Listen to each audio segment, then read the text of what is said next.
Hello everyone. तो chemistry का class चल रहा था। ठीक है, आज का जो क्लास है ये तीसरा क्लास है केमिस्ट्री का। इससे पहले 2 क्लास हो चुका है जिसमें आप लोगों को बता दिया गया है कि पदार्थ क्या है। ठीक है, पदार्थ को 2 अवस्था में बांटा गया है, एक भौतिक रूप से, रासायनिक रूप से। तो उसमें आप लोग विभिन्न चीज़ पढ़ चुके थे। ठीक है, ठोस, द्रव, गैस पढ़ चुके थे, तत्व पढ़ चुके थे। ठीक है, एलिमेंट, कंपाउंड, मिक्सर। तो आज इस टॉपिक में बात करेंगे हम लोग कि देखिए जो पदार्थ जो है छोटे छोटे पार्टिकल से मिलकर बने होते हैं, यानी छोटे छोटे मौलिक कणों से मिलकर बने होते हैं।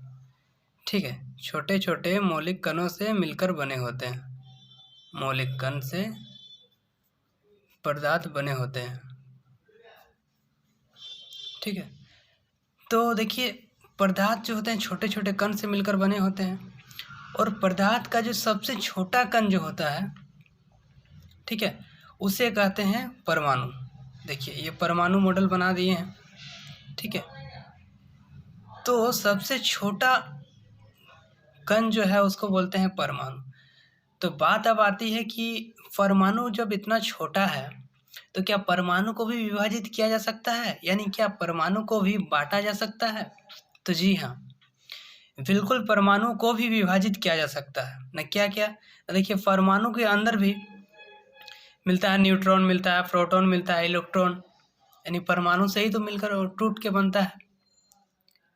ठीक है, तो देखिए परमाणु जैसे ये देख पा रहे हैं आप लोग, ये परमाणु मॉडल बना दिए हैं इस प्रकार से। और परमाणु का सबसे बीच वाला हिस्सा, जो बीच वाला पार्ट होता है, इसे हम लोग कहते हैं नाभिक। क्या कहते हैं? नाभिक। और यहाँ पर बीच में जो है, बीच में अवस्थित होता है एक न्यूट्रॉन, दूसरा प्रोटॉन। क्या क्या होता है परमाणु के बीच में, नाभिक में? नाभिक में होता है न्यूट्रॉन और प्रोटॉन। ठीक है, देखिए न्यूट्रॉन में कोई चार्ज नहीं होता है, जबकि प्रोटॉन में क्या होता है कि प्लस चार्ज होता है, यानी वो धन आवेशित होता है। ठीक है, तो देखिए नाभिक यानी क्या? नाभिक छोटा होता है, परमाणु बड़ा होता है, क्योंकि पूरा भाग हो गया क्या? परमाणु। और परमाणु के जो बीच वाला पार्ट है, बीच वाला हिस्सा जो है, उसे बोलते हैं नाभिक। तो देखिए नाभिक की त्रिज्या जो होती है, इसको जब नापा जाता है तो एंगस्ट्रम में नापा जाता है। ठीक है, देख पा रहे हैं यहाँ पर एंगस्ट्रम। 1 एंगस्ट्रम बराबर होता है 10⁻⁻10 मीटर। जबकि परमाणु का जब नापा जाता है त्रिज्या, तो परमाणु का त्रिज्या फर्मी में नापा जाता है। क्वेश्चन आता है हमेशा ऑब्जेक्टिव में। ठीक है, फर्मी में नापा जाता है, तो 1 फर्मी बराबर कितना होता है ना? 10⁻⁻15 मीटर। ठीक है, तो बात आती है यहाँ पर कि परमाणु जो है, परमाणु का खोज किसने किया? तो परमाणु का जिसने खोज किया उनका नाम था, उस वैज्ञानिक का नाम था रदरफोर्ड। क्या नाम था? रदरफोर्ड। सर्वप्रथम अगर किसी ने परमाणु का खोज किया तो वो थे कौन? रदरफोर्ड। ठीक है, तो देखिए रदरफोर्ड ने एक एक्सपेरिमेंट किया था। क्या एक्सपेरिमेंट किया? कि उसने क्या किया, एक परमाणु लिया। ठीक है, और परमाणु लेने के बाद क्या हुआ,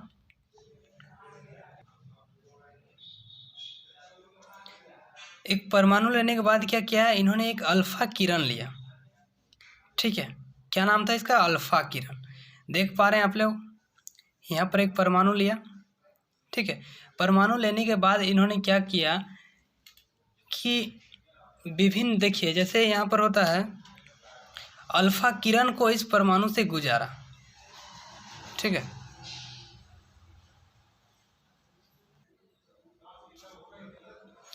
तो देखिए जब अल्फा किरण को जब गुजारा गया, बीच में होता है नाभिक होता है, ये है नाभिक।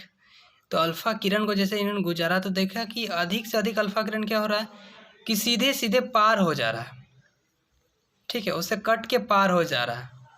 लेकिन उसके बाद जब क्या हुआ कि अल्फा किरण को जैसे ही बीच से गुजारना, यानी नाभिक के सामने से जब गुजारने लगा, तो बीच में जब गुजर रहा था तो क्या हो रहा था कि देखा कि अधिकतर जो है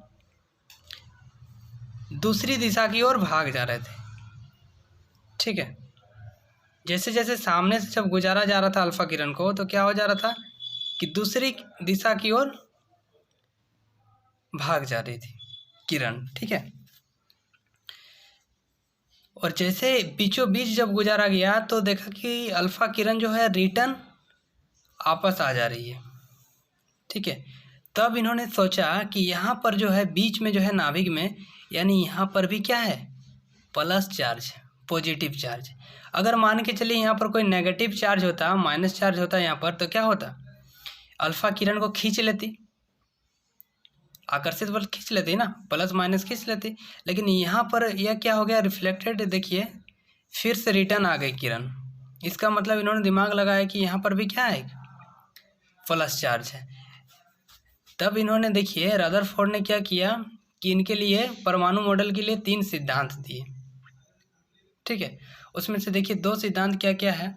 उन्होंने कहा कि परमाणु का अधिकांश भाग जो होता है खोखला होता है। खोखला क्यों कहा, क्योंकि देखिए इन्होंने जब अल्फ़ा किरण को जब गुजारा तो सीधे सीधे क्या हुआ, बहुत सारी किरण जो है पार हो गई, बस वही किरण जो है दूसरी दिशा की ओर चल गई जो किरण नाभिक के सामने से होकर गुजरी थी, ठीक है।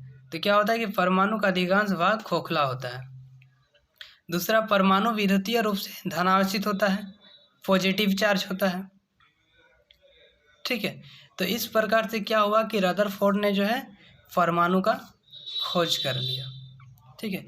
इसके बाद आते हैं और एक वैज्ञानिक, ठीक है, जो आके जो है इसी पर और भी एक्सपेरिमेंट करते हैं, और जो बीचों बीच आके जब देखते हैं, यहाँ से कुछ निकालते हैं, तो उन लोग को मिल जाता है क्या, आते हैं गोल्डस्टीन, उनको मिल जाता है प्रोटॉन, ठीक है। उसके बाद जब इसका नाभिक का जो है और से फिर से एक्सपेरिमेंट किया जाता है कि इसके अंदर और भी कुछ क्या मिल सकता है, और भी कुछ अवस्थित है, तो और एक वैज्ञानिक आते हैं जिसका नाम रहता है चैंडविक। तो चैंडविक ने खोज कर लेते हैं किसका, न्यूट्रॉन का, ठीक है। इनके बाद और एक वैज्ञानिक आते हैं जे थॉमसन। तो थॉमसन किस चीज़ का खोज करते हैं, इलेक्ट्रॉन का। तो इलेक्ट्रॉन क्या होता है, देखिए आप लोग पहले वाले मॉडल में देख सकते हैं कि ये हो गया पूरा परमाणु, परमाणु के बीच में क्या है, नाभिक, और नाभिक के अंदर क्या रहता है, न्यूट्रॉन और प्रोटॉन, ठीक है। और इसी को बोलते हैं न्यूक्लियन। तो हमें एक बहुत बार क्वेश्चन आता है, देखिएगा, कहा जाता है कि न्यूक्लियन के अंदर क्या क्या आते हैं, तो 2 चीज़ आते हैं, क्या क्या ना, एक न्यूट्रॉन, दूसरा प्रोटॉन, ठीक है। और ये जो आप लोग रेड रेड देख पा रहे होंगे, ये सब क्या, ये इलेक्ट्रॉन है, ये सब इलेक्ट्रॉन है।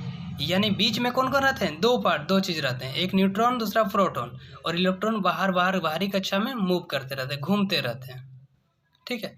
तो इस प्रकार से जो है यह क्लास कंप्लीट होता है, ठीक है। इसके बाद जो आगे पढ़ने को आप लोग को नेक्स्ट वीडियो में देखने को मिलेगा।